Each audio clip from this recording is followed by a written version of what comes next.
On this one you have ignition switch, you have a momentary starter switch, and then you have accessory 1 and accessory 2.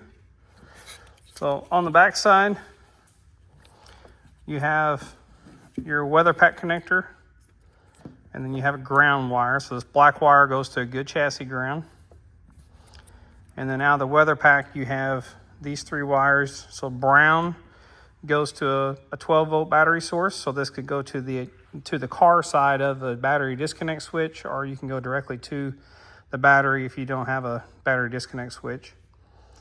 This yellow wire, this powers your ignition, so it goes to your ignition box, your HEI.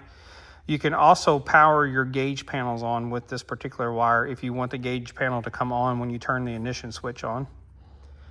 And then this green wire, this goes to your starter solenoid. So whether it be under the dash in the driver's compartment or down on the starter itself, this will go to the starter solenoid and activate the starter.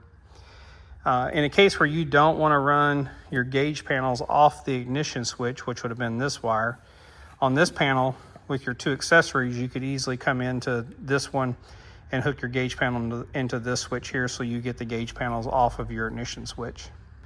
This is wired with a solid bus bar on it, so you don't have to worry about any kind of wiring issues jumping between the two.